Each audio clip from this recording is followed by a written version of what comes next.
Chapter 3.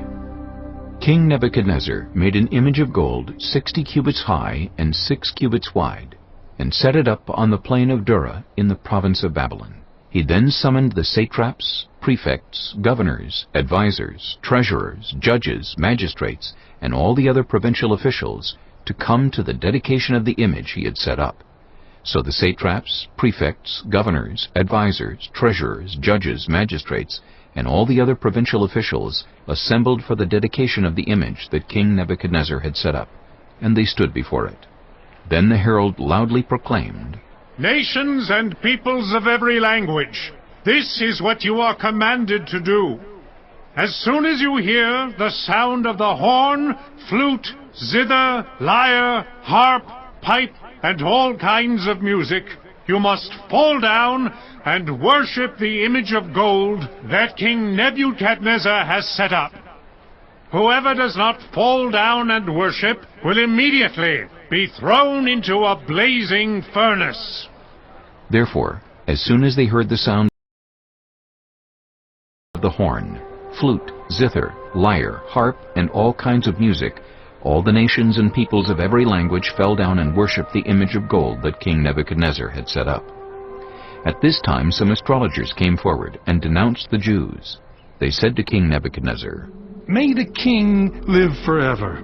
Your Majesty has issued a decree that everyone who hears the sound of the horn, flute, zither, lyre, harp, pipe, and all kinds of music must fall down and worship the image of gold, and that whoever does not fall down and worship will be thrown into a blazing furnace.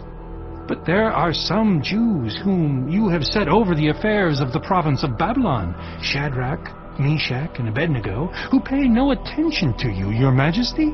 They neither serve your gods nor worship the image of gold you have set up." Furious with rage, Nebuchadnezzar summoned Shadrach, Meshach, and Abednego. So these men were brought before the king, and Nebuchadnezzar said to them, "Is it true, Shadrach, Meshach, and Abednego, that you do not serve my gods or worship the image of gold I have set up? Now, when you hear the sound of the horn, flute, zither, lyre, harp, pipe, and all kinds of music, if you are ready to fall down and worship the image I made, very good. But if you do not worship it, you will be thrown immediately into a blazing furnace. Then what God will be able to rescue you from my hand?" Shadrach, Meshach, and Abednego replied to him, "King Nebuchadnezzar, we do not need to defend ourselves before you in this matter. If we are thrown into the blazing furnace, the God we serve is able to deliver us from it, and he will deliver us from your Majesty's hand. But even if he does not, we want you to know, your Majesty, that we will not serve your gods or worship the image of gold you have set up." Then Nebuchadnezzar was furious with Shadrach, Meshach, and Abednego, and his attitude toward them changed. He ordered the furnace heated 7 times hotter than usual, and commanded some of the strongest soldiers in his army to tie up Shadrach, Meshach, and Abednego, and throw them into the blazing furnace. So these men, wearing their robes, trousers, turbans, and other clothes, were bound and thrown into the blazing furnace. The king's command was so urgent, and the furnace so hot, that the flames of the fire killed the soldiers who took up Shadrach, Meshach, and Abednego. And these 3 men, firmly tied, fell into the blazing furnace. Then King Nebuchadnezzar leaped to his feet in amazement and asked his advisers, "Weren't there 3 men that we tied up and threw into the fire?" They replied. "Certainly, your Majesty." He said, "Look, I see 4 men walking around in the fire, unbound and unharmed, and the 4th looks like a son of the gods."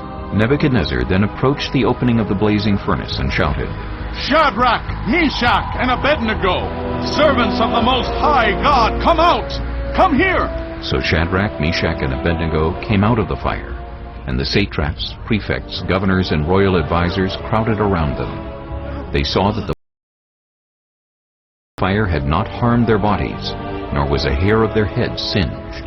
Their robes were not scorched, and there was no smell of fire on them. Then Nebuchadnezzar said, "Praise be to the God of Shadrach, Meshach, and Abednego, who has sent his angel and rescued his servants. They trusted in him and defied the king's command, and were willing to give up their lives rather than serve or worship any god except their own God. Therefore I decree that the people of any nation or language who say anything against the God of Shadrach, Meshach, and Abednego be cut into pieces, and their houses be turned into piles of rubble, for no other God can save in this way. Then the king promoted Shadrach, Meshach, and Abednego in the province of Babylon.